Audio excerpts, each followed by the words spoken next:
Hey, what's up? In this video, we're gonna be talking about how to invite someone to church, Easter edition. Let's go.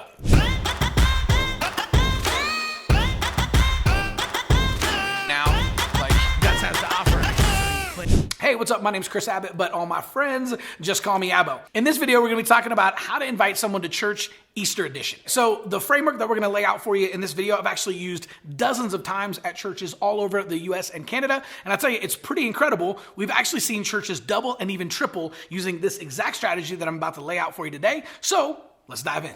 Okay, so the first time that we used this framework, we actually used it in my church.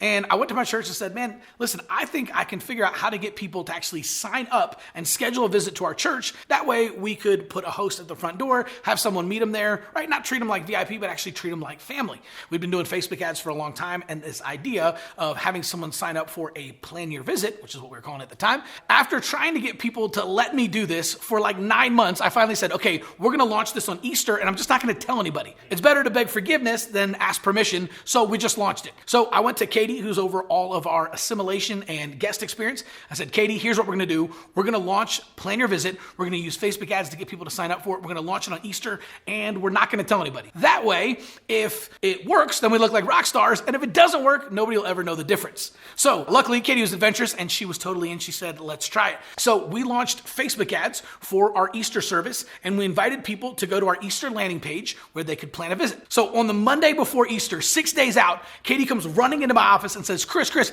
take Plan Your Visit off the website. We have too many people signing up for it. I don't have any more hosts anymore, right? So we were, our very first Sunday running this, we were actually on pace to have over 100 Plan Your Visits the very first Sunday. So we took it off the website and kind of crossed our fingers and said, well, I hope this works out. And the cool thing was we showed up on Sunday morning and we were blown away. Now, we're a pretty large church anyway, but when we showed up on Sunday using this Plan Your Visit strategy, we ended up maxing out our entire main sanctuary. We didn't have any more chairs. We had to close the doors. Then we maxed out our overflow sanctuary and we had to close the doors and didn't have any more chairs. And then we had a long line of young families checking their kids into our kids' church. It literally went from the kids' check-in desk all the way out to the parking lot. And we got word that the fire marshal was shutting down our kids' check-in because we were 3 times over capacity in our 1st through 5th grade building. So now we've got all these young families trying to check in their kids. We have to say, hey, we're so sorry. We don't have any room for you in our main sanctuary. We don't have any room for you in our overflow sanctuary. And our kids' church is violating fire codes, so we can't let your kids into church either.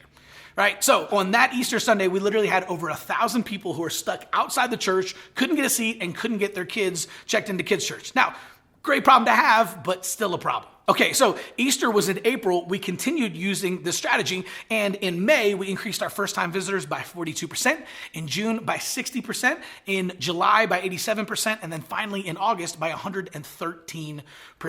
At that point, my pastor came to me and said, man, we've got to teach churches how to do this, and so we actually started a church network and started teaching this to hundreds and eventually thousands of churches around the country, and then they started seeing similar results. So I'm going to teach that exact strategy to you today, so let's dive into step number 1. Okay, number 1, you're gonna run an ad on Facebook and Instagram. Now, this is actually super easy to do, and if you've never run a Facebook ad before, just know we're not talking about a boosted post. That's something different. You actually wanna go to the Facebook Ads Manager, and you wanna set up a Facebook ad that sends people from Facebook to your website. The best way to do this is with a selfie invite video, which means you're just gonna take a smartphone, right? No DSLRs, don't shoot this in a studio, no lower thirds or background music or spinning graphics or anything like that. When people see that kind of stuff, they instantly think commercial and they keep scrolling. Our brains have been classically conditioned to see professional video like that, especially on social media, and think that it's a commercial. So you want to create a selfie video using a smartphone. And this is super easy to do. 15 to 30 seconds. You want to hold it vertical, not horizontal, because you're actually going to take up more real estate in the Facebook newsfeed, and you're going to get a lot more people liking and clicking on your ad if you have vertical video. And all you want to do is just introduce yourself and invite people out to church, and then you're going to send them from Facebook to your website. All right, number 2, your landing page. This is really important. You don't want to take people to your home page or to your about page or even your new here page. You actually want to set up a specific landing page just for your Easter service. So whatever you're going to be doing at Easter, if you're going to be doing something huge like a helicopter candy drop, or if you have a smaller budget and you can't hire a helicopter because how many people can really do that, you can do a rooftop candy drop. And this sounds cool and people are definitely going to want to check it out. And literally all you have to do is just get up on the roof and throw candy off. Pretty easy. You're going to talk about everything that you're doing at Easter Easter, and then you're going to invite people to plan a visit for Easter Sunday.